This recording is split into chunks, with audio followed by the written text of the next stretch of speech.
Стержень масою 9 кг і довжиною 1 метр лежить на двох опорах. Одна з них підпирає лівий кінець стержня, а друга знаходиться на відстані 10 см від правого кінця, з якою силою діє на стержень кожна з опор. Так нам известно о том, что масса стержня равно 9 кг. И его длина L равно 1 метр. Известно, что он лежит на двух подставках. Одна лежит с самого левого конца, другая лежит на 10 см от правого конца стержня. Поэтому определим это значение L равно 10 см. Определить силы, с которыми опоры подставки действуют на стержень. Определим сразу чертеж этот, который должен сопровождать эту задачу. Нам известно о том, что масса стержня 9 кг. О том, что стержень сделан с одинакового материала, понятно, потому что на это не обращено внимания в задаче. Мы можем сказать о том, что его вес, если его сосредоточить, он сосредоточен, конечно, на половине этого стержня, где-то в этой точке. Это половина стержня. Длина его 1 метр. Есть точки, на которых он лежит, опоры или подставки. Вот одна лежит и вторая. Вторая лежит на расстоянии 10 сантиметров от конца правого стержня, вот здесь. В этом случае будет сила действовать F1, а в этом случае будет действовать сила F2. Стержень имеет свою массу, и вот его вес. Это масса стержня, вес стержня. Если стержень находится в равновесии, согласно первого закона Ньютона, который говорит о том, что если равнодействующая всех сил равна нулю, тогда тело сохраняет свое состояние покоя или равномерно праволинейное движение. В данном случае будет состояние покоя, если мы положили стержень на эти подставки. О чем это говорит? Это говорит, что равнодействующих всех сил равно нулю. Эти F1 и F2 направлены в эту сторону, а вес направлен в другую сторону самого стержня. То можем сказать, что P равно F1 плюс F2, потому что они друг друга компенсируют, они противоположны. Ну и равнодействующие, если мы сложим эту силу и эту силу, она будет равна именно весу самого стержня. Можем написать о том, что векторные значения F2, F1 плюс F2 и плюс P, как обычно пишется, равно нулю. А модули этих сил можно написать, что F1 плюс F2 равно P. Это будет дополнительное условие, которое может использовать в конце задачи. Кроме этого, раз стержень лежит неподвижно, сумма моментов, тоже согласно определению неподвижности тела, должна быть относительно какого-то центра, должна быть равна нулю. Первое разберем, когда относительно вот этой точки центра будет стержень же ведь не движется ни в одну сторону, ни в другую. Поэтому относительно этой точки сумма моментов сил должна быть равна нулю. Точно так же, как и относительно этой точки. Сумма моментов сил должна быть равна. Ну, пока определим первый случай относительно вот точки 1, которая здесь находится. Это будет у нас точка 2. Какие действуют моменты сил относительно точки F1? F1, понятно, момент силы равен нулю, тут плеча вообще нет. Действует сила M с соответствующим плечом и сила F тоже с соответствующим плечом. Мы можем сказать о том, что относительно точки 1 действует два момента сил. Вернее, 3, но можно и F посчитать как момент силы, но плечо тут равно нулю, поэтому его не учить. Момент силы P равен, естественно, самой силе P, умноженной на плечо. А чему это равно плечо? А это плечо равно L пополам. Мы говорили о том, что вес самого стержня находится на середине его длины. Это будет P умножить на L, что делится пополам. А какой будет момент силы F2 относительно этой точки? Будет равен силе F2, что множится, какое же у него здесь будет плечо? А вот это плечо. Чему оно равно? Равно L минус вот этот кусочек. L минус L. Поскольку эти моменты противоположные друг друга, они друг друга компенсируют, понятно? Можно сказать о том, что они равны по модулю друг друга, поэтому не учитывая их знак, они же противоположны, можно записать равенство их модулей. Модуль силы P, P умножить на L деленное на 2, равно F умножится на L минус L. Ну и определим сразу значение силы P. P равно у нас чему? Mg.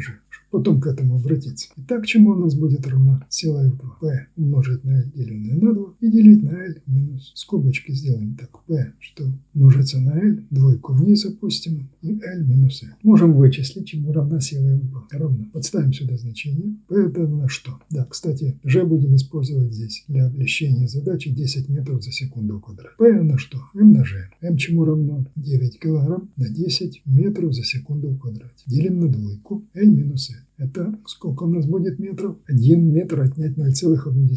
Множим на 0,9 метра. Сразу посчитали вот здесь. И на L. Вот здесь еще надо умножить на 1 метр. Теперь все. Что можно сократим, то сократим. Здесь метры сократим, здесь метры сократим. Что можно еще сократить? 0,9 и 9 можно сократить. Это будет здесь 10, а тут будет единичка. Туда, что получилось? Килограммы на метр на секунду в квадрате. А сами числа 10 на 10 равно 10 умножить на 10 килограммы на метры на секунды в квадрате и поделить на что? На 2. Мы получаем F2 равно 50 ньютонов. F2 мы получили, мы можем вот с этого выражения получить F1. F1 плюс F2 равно P. Подставим значение, которое сейчас у нас есть. P это будет равно mg. F1 плюс F2 это сколько? 50 ньютонов. Равно, что у нас получается? 9 килограмм умножить на 10 метров за секунду в квадрате. Это будет равно 90 ньютонов. F1 равно 90 ньютонов минус 50 ньютонов равно 40 ньютонов. F1 мы получили, F2 50 ньютонов и F1 равно 40 ньютонов. Это мы рассматривали действие моментов сил относительно точки F1. Давайте точно так же разберем, если мы рассматривали относительно точки F2. Разберем вот эти силы. Относительно точки F2. Напишем так, относительно двойки. Какие здесь силы действуют? F2, понятно, в ноль превращается, потому что тут нет плеча. Относительно точки действует сила веса стержня и реакция F1.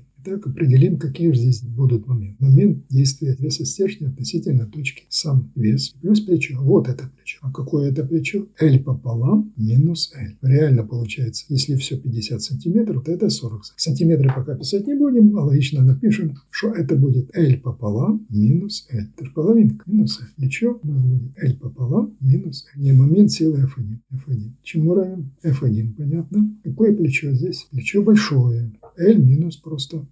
Затем моменты сил, направленные противоположно друг другу и равны, можно приравнять их в модуль. Равны модули их значения, потому что они имеют разные знаки направления действия. А модули них должны быть равны для того, чтобы сохранялось состояние равновесия. Так можем сказать, что P умножить на L делить пополам минус L равно F1 умножить на L минус L. Неизвестный F1, давайте определим его. F1 равно, надо скобки надо сразу открыть. В принципе, не обязательно. F1 равно P, L пополам минус L делится на L минус L. Подставляем эти значения. P мы подсчитали, у нас когда-то получилось 90 ньютонов. Так получаем 90 ньютонов умножится на L пополам минус L. L пополам 50, 0,5 метра минус 0,1 на 0,4 метра. Умножаем на 0,4 метра. Большое пополам 0,5 минус 0,1, 0,4 метра. И здесь на сколько мы делим? L минус L на 0,9 метра. Мы получаем какое значение? 90 ньютонов на 0,4 метра делим на 0,9 метра. Метры у нас сократились. Теперь дальше. 0,9 и 90. Что мы получаем? Здесь мы получаем 100. 100 на 0,4 будет равно 40. Итак, получили 40 ньютонов. Здесь F1 равно 40 ньютонов. Смотрите, мы первое решение, которое брали относительно точки этой равенства момента, мы получили F1 40 ньютонов. И второе решение относительно точки 2 мы брали тоже, какие действуют моменты, мы тоже получили значение 40 ньютонов. Практически оно без разницы, какой мы будем брать точку, относительно которой будем делать расчеты моментов сил. Здесь мы просто воспользовались еще первым законом Ньютона о том, что сумма равнодействующих всех сил должна быть равна нулю, поэтому сумма двух сил равна весу. Напишем так, там что F1 у нас будет равно 40 ньютонов, F2 равно 50 ньютонов. Даже по самой картинке можно увидеть, потому что F1 будет меньше, у него плечо, то больше, а F2 будет больше, потому что у него плечо меньше.